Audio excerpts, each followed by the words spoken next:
How are we all doing, everyone? I hope you're keeping well out there.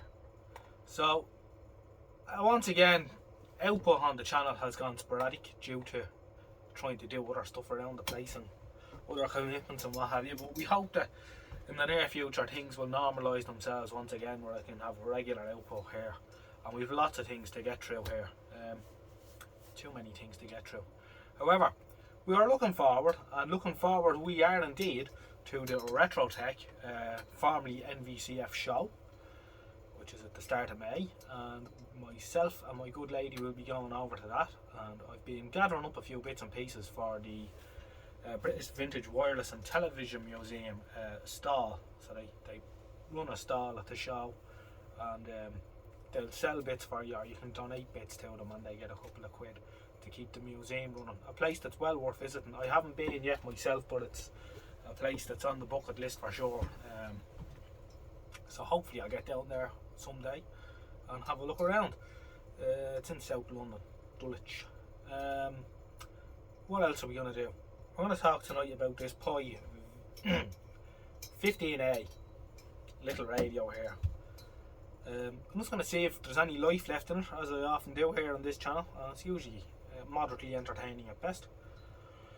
Little bit of trouble with the Strad radio, which I did recently, in that the dial card decided to snap once I got back together, which is sort of typical. So, and I don't actually have any dial card here at the minute, but I have a bit of stuff ordered, so I can do it, and a few more that need to be done as well.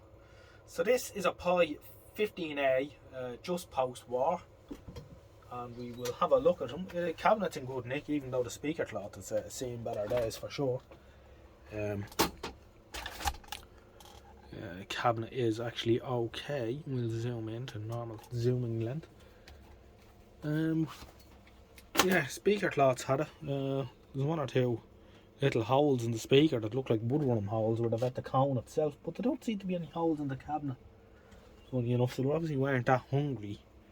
And if we spin it around, we can have a look in the back.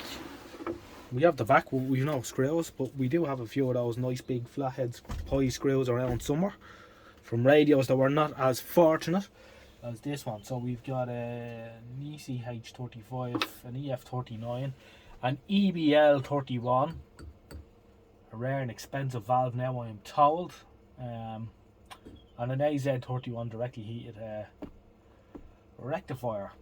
We've got a nice original coating of dust as well, which is nice. No one has been in here, no one has done anything, which is always good to see.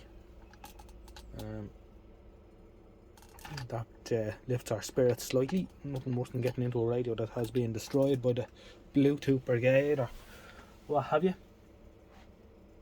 So she's nice and original. I'd imagine that's the original valve line up that's in her. And I don't know, have we got a hatch on the bottom, or will I have to take the chassis out of the cabinet? I'd imagine it'll be the latter. Oh, we do have a hatch on the bottom. Oh, lovely. See, I didn't even look underneath yet. Let's put her upside down and see what's to be seen at this end of the business. And the first thing I notice is that windy.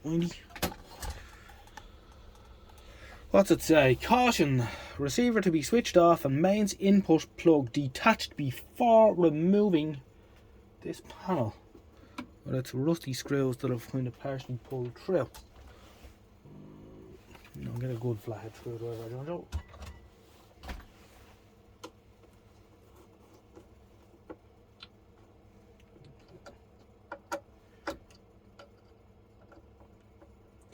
Funny enough, I have seen these before. I'm just thinking, they do indeed have a slot. I've seen these. Most of these, the cardboard is missing. Look at that lovely original 1940s dust. Very full of tuberculosis. Get it into you. One of the nuts here that's loose that holds the rail, that holds the chassis. That might be dust from old age or whatnot. I have a thing about radios with octal valves in them, and the reason is they just seem to work. I don't know why, but They always seem to just come on. So, have we got a date on any of these capacitors? Let's see. No date on that. That's rather disappointing.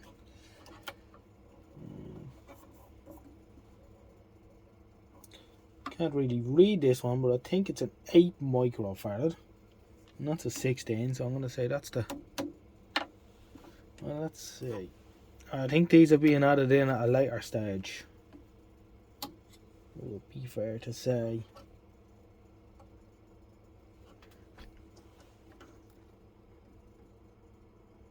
Possibly.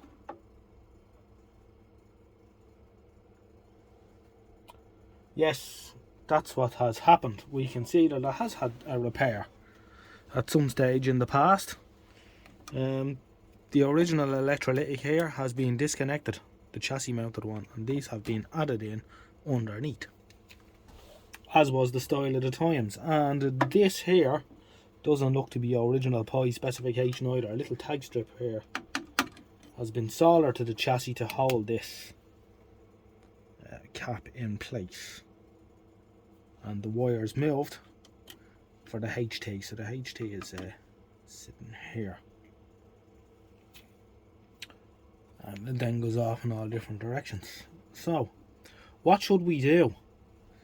I know some of you at home are probably screaming, don't you plug it in, but I'm going to. You think you've guessed what I'm going to do. We'll wind it up on the Variac and see what happens.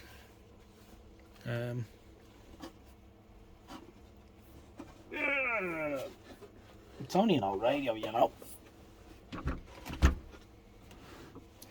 The speaker cloth is literally turned into dust, which is a bit unfortunate, but there are crowds doing replica speaker cloths if one was so inclined. What's unusual about this radio is that any of these Pi radios that I've seen before with this plastic surround, and I think I spoke before on the channel about the first vintage radio I ever had was similar to this. It was a T19D and a few more shortwave band spreads and that. But it had this plastic surround as well, but it was deformed and cracked. This one is in perfect condition. So, and the cabinet isn't in bad nick either. I think this one will actually clean up really well if we get the speaker cloth sorted. Now, a trick for those of you playing at home, some of you may not have heard this before, so it might be of actually slight educational value for once here on the Ojnoj channel. When you remove the baffle board to put your new speaker cloth in place, wet the speaker cloth and then stretch it over the baffle board and screw it in place. And when the speaker cloth dries out, it will shrink and it will go nice and taut. Because you've often seen radios or fairs that have been restored and the speaker cloth has been replaced and it's all sort of floppy. It stands out a mile. So that is a trick I read somewhere. I can't remember where. It might have been in Chaz Miller's vintage radio repair book, but I'm not sure. I didn't come up with it anyway. You can be sure of that. And I don't mind saying that. Right. So, without further ado, by the way, question time. Is anyone going to the radio show? I think some of you are going there. Well, I know the people in the UK that are watching have a strong chance of going there. I'm sure there'll be one or two people from the good Emerald Isle going too. But if you are, leave a comment or whatever. And I'm sure if you see me at the show, be sure to say hello. And be sure to remind me how terrible my YouTube channel is.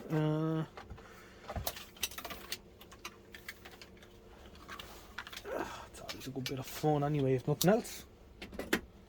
So we'll set her up. Okay, so I'm going to switch on here now. The fluke should be on the smoothing cap. No, sorry, I'm saying that wrong. The fluke is connected to the reservoir cap, And the UT UT70D, which was their snazziest flagship meter in their day. And I can't say I'm a massive fan of the UT stuff, because I bought once in Maplin's many years ago when my Fluke, the knob, I had a Fluke, I think it was a 110, brilliant little multimeter. A friend of mine gave it to me, excellent, had it for years. The knob actually fell off it one day, and I went into Maplin, I needed a multimeter, and I bought a Unity UT60 or something. Anyway, it was the worst bloody multimeter I ever bought, and I gave it to the radio stall at the MVCF one year just to get rid of it. Anyway, the Unity here was John's, and he used to use that in the TV shop all the time, and so it's in my possession now. And so anyway, it's measuring the smoother cap. Okay, so we're going to switch on. And where are we? We're at 0 AC input. So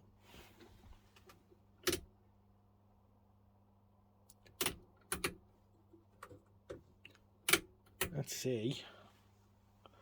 If I wind it up, just nudge it up to 10 volts or so, and we can see we have the Verdiac in action here, which I've discussed before, the little meter on it and what have you.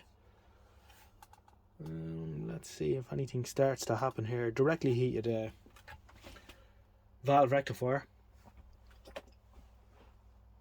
So we should see action a little bit quicker at lower voltage than we would with an indirectly heated rectifier. And we can see we've got 0.03 of a volt or something. So we'll go up a little bit. Let's go up to about 30. We're at nearly just under 40 volts there. See if anything happens. Now, of course, we're flying in the wind here. We haven't even checked to see if the main switch is okay or anything. So it might be that nothing will happen. Voltage is going down, which could be indicative of a fault. Indeed. Voltage is going back up. How unusual.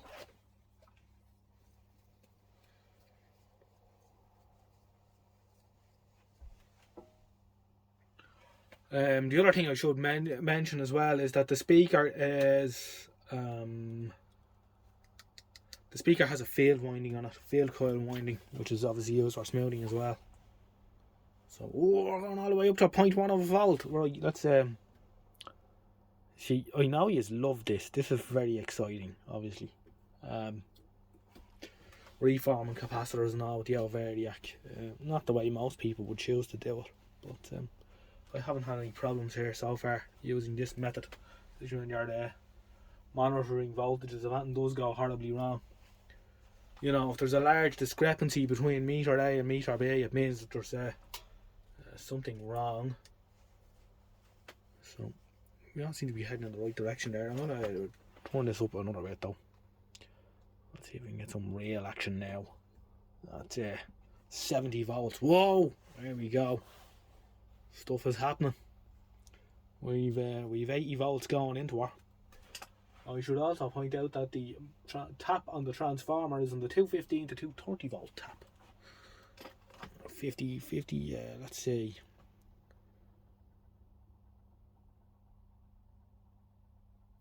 $60 volt HT. So we're heading in the right direction here. We're looking good. The dial bulb still works as well. Nice one.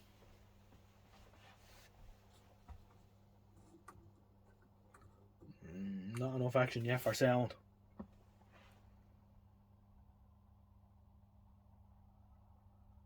You can see that the Unity has a higher count than the higher resolution than the Fluke.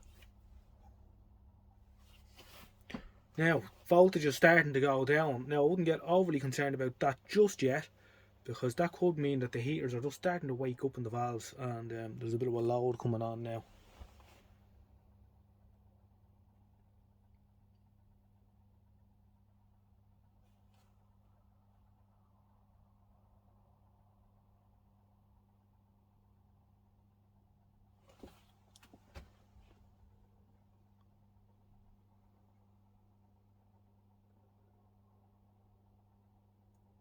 So I'll wind up the variac another bit and we'll go up to about 100 now. Starting to go up again now. Heater should be starting to do something. Let's turn off the bench light there and just see if we can see any glows in the back. Turn off this light as well. Apart from the dial bulb, which is starting to illuminate. Can't see anything else glowing just yet.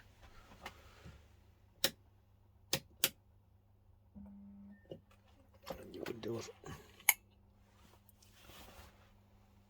Can I hear anything? I hear a bit of a hum on the speaker. Right. And now with the current drawn, you can see there's a difference now because the heaters are starting to come up, the valves are starting to draw current. So now you're seeing the difference between the smoothed voltage and unsmoothed voltage. And it's sort of what you'd expect to see, about 10 volt drop there. So we're at 117, so we're going to wind her up now another bit. And the HT is coming up very quick. That's one thing with these. There's a bit of noise coming out. 145 volts AC in.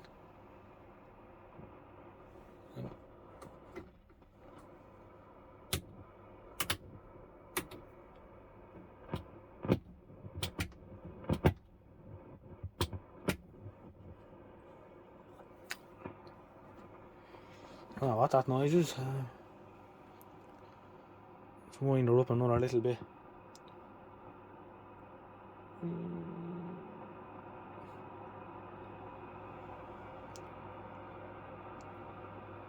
$195 in. Yeah, she's drawing a bit of current already.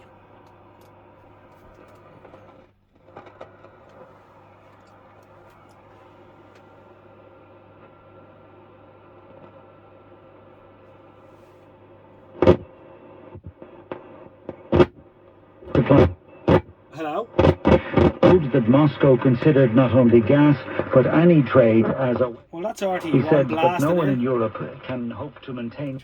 That's what I said about octal valve radios. I'll just plug it. And by the way, that was with me finger on the aerial input, and it's been fairly well underrun at 195 HT in.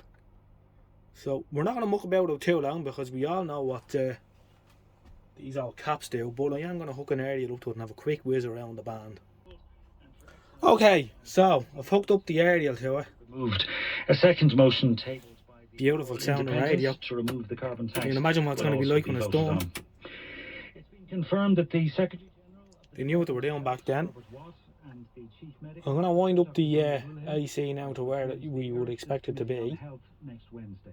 The committee is examining the now abandoned secondment of Dr. Hulhin to Trinity College Dublin following controversy over the 215 input. The Committee on Finance, which is also examining the proposal. Let's have a little whiz around. See the light in the tops after coming on there as well. That's good, isn't it? Before it, after he declined an invitation today, Mr. Watts said... Let's see if we can get a radio 4 on it.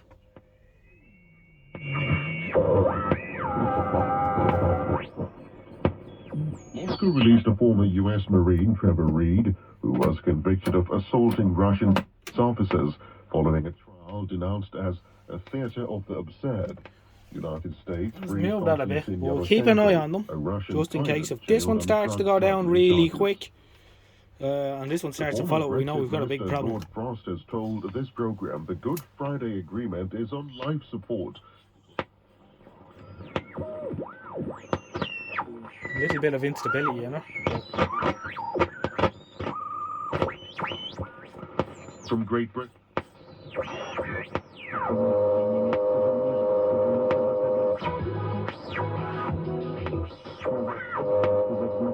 I think that's Luxembourg. Oh yeah, that's one of them. I don't know which is which. I really need to study me long wave radio stations. But I think that's Luxembourg there. And party spokesperson on communications. RTA. And nothing else. The one in Prague is gone. Let's try medium wave.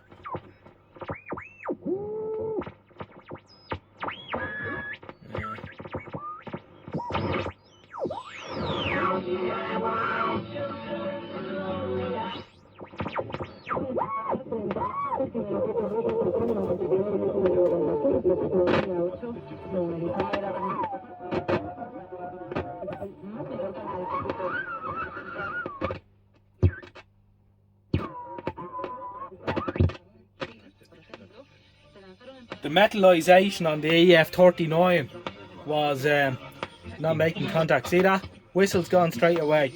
I had a radio. That's actually a good one just to touch on quickly. So you see our EF39? I remember years ago I bought a fully restored Pi radio. Or not Pi, a Bush. Model escapes me. But it had been fully restored by a chap, but he had these terrible heterodyne whistles in it, and he could not get rid of them. So we sold me the radio very cheap, and we got it home, and it turned out to be the metallisation on the EF39. If that's bad, see will it come back? Maybe we shouldn't tempt fate. You will get that effect. So it's just something to watch out for. One of the things you can do is you can wrap tin foil around them with a bit of wire, ground the wire somewhere.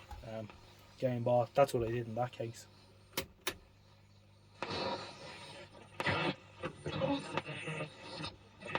Villarreal can trouble Liverpool.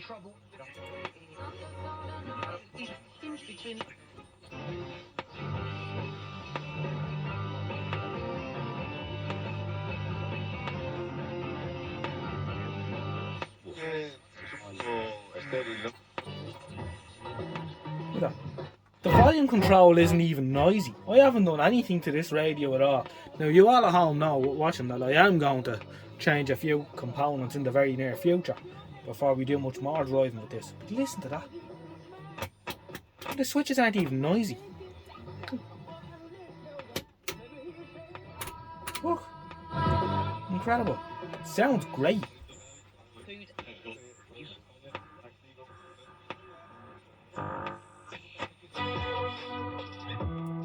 With Spirit Radio at the bottom of medium wave.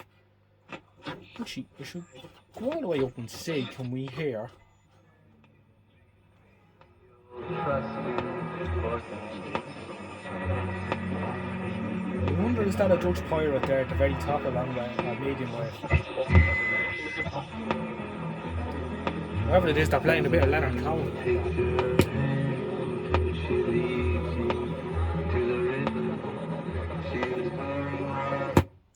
Oh, wrong knob. I was on a try short wave, but that was for the crack.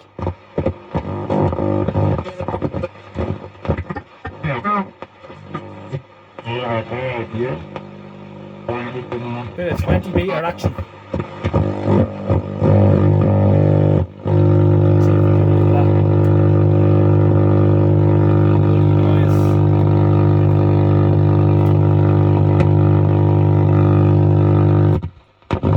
There we go. That's better.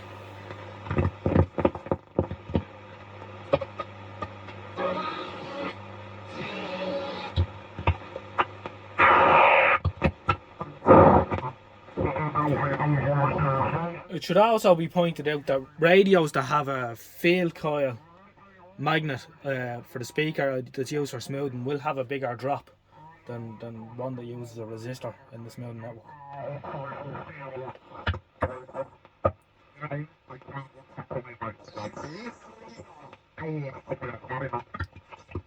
If only you had a BFO on it.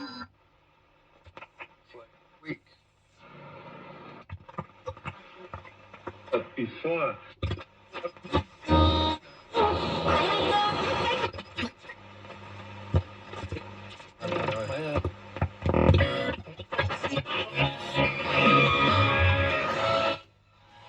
And to be fair, that HT is a good figure. The caps aren't leaking too badly in it at all. What an incredible radio this little Pi is. One of the things I noticed, it's made in Cambridge. And I was told once years ago that Pi radios that were made in Ireland had a green chassis, and the ones made in Cambridge had a blue chassis. But this one has a green chassis, so maybe that dispels that myth.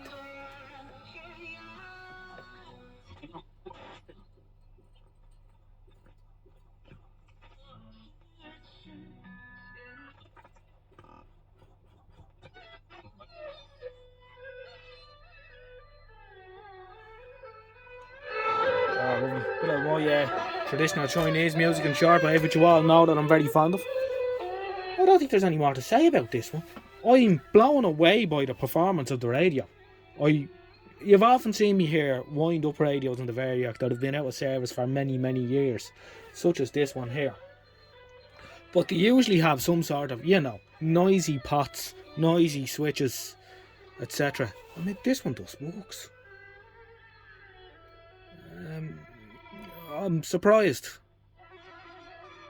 Very surprised by the performance of this radio, and it sounds bloody great. It's definitely worth doing. 100%.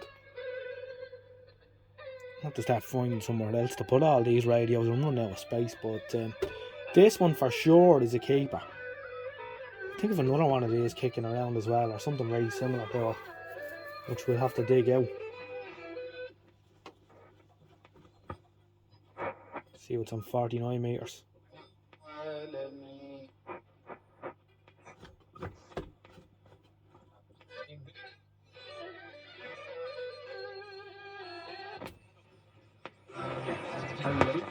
Listen to that medium wave band, full of stations.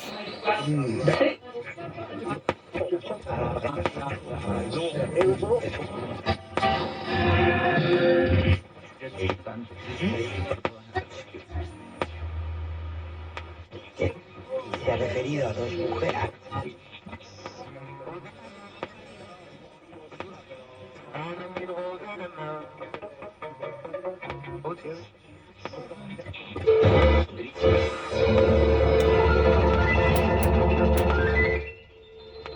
Sounds wonderful. Alright, I'm going to leave it at that for now. Thanks for watching. Hope to see you at the show. But I'll be making a few more videos before then, of course. Take care out there. Mind yourselves. And good luck. Bye-bye. By Frank Sinatra. And now